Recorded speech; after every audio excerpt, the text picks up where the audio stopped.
Hi Rebels from the Rebellious Studio in North Sandy Springs. Today covering the topic of environmental toxins, which would hopefully cause food for thought on why we want to reduce those or even eliminate if possible those from our lifestyle. So, what are environmental toxins? Now, environmental toxins could be naturally occurring or they could be man-made or also known as synthetic. Just because something is natural does not mean that it is not harmful, and just because something is man-made does not mean that it is harmful. So when we talk about environmental toxins that are harmful, we're looking for those that have a negative implication for delicate processes within our body. Basically, they cause some kind of disruption into the way our body functions, which if we're healthy, we don't usually tend to think about. But something as basic as breathing is actually a process that our body handles naturally. So, why do we want to decrease those toxins? There is a lot of research out there that correlates nowadays disease to environmental toxins and lifestyle. Whereas a lot of the diseases in the past used to be related to genetics, which is still the case today, there is an increasing incidence of and prevalence of disease related to environmental toxins, which is why it is so important to look into that. Unfortunately, environmental toxins are all around us. They are in the air that we breathe, that they are in the soil, especially if it's treated with pesticides, herbicides, and so forth. They are in our personal care and cosmetics. They are in the cleaning detergents that we use. They are in the laundry detergents that we use to wash our clothes. They are literally everywhere. In the food that we eat, they are everywhere. So, is it possible to eliminate all environmental toxins? Probably not.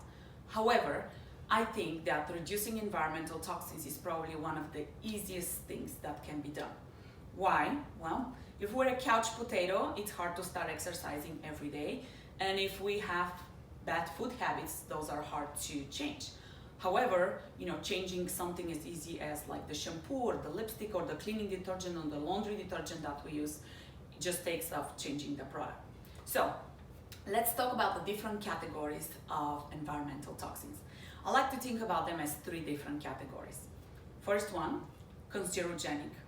Those are the ones that cause cancer. Cancer is basically caused by change at cellular DNA. Now, some chemicals can have a direct impact on DNA change, and then others could have an indirect impact on DNA, and they could have impact over time. So, for example, some chemicals could cause an increased speed of cell proliferation. That in turn increases the chance of there being a change into the DNA, okay? So those are ones that we obviously want to try to stay as much as possible away from. Second category, endocrine disruptors.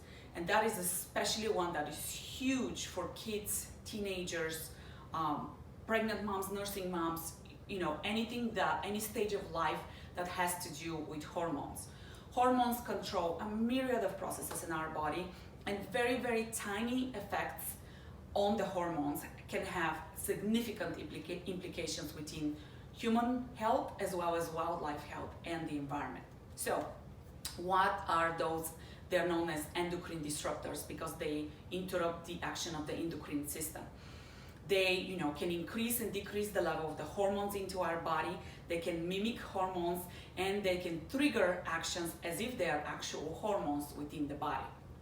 Very, very powerful, and something that we definitely want to be paying attention. I'm sure most of you know that nowadays, for example, girls tend to get their periods a lot younger, and a lot of that has to do with the exposure to synthetic hormones or endocrine disruptors that are out there in our food, in our personal cosmetics, in everything that is around us. Third category, neurotoxins. These are chemicals that can negatively impact the nervous system, and they can have a direct impact, or they can cause deterioration, over time. It is important to note that neurotoxins can damage developing as well as grown nerve systems. So, again, in this category, you can see the direct impact that happens right away, or you can see detrimental change over time, and some of the neurological conditions out there, such as ADHD, such as Parkinson's, Alzheimer, are related to environmental toxins. So, hopefully this has brought a bunch of thoughts into your head, and I'd love to hear your thoughts. What are the actions that you take to reduce environmental toxins? What are the things that you do to check if certain products that you use do not contain harmful ingredients?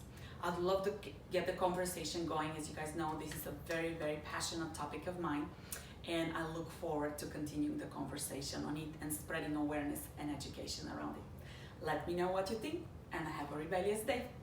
Bye.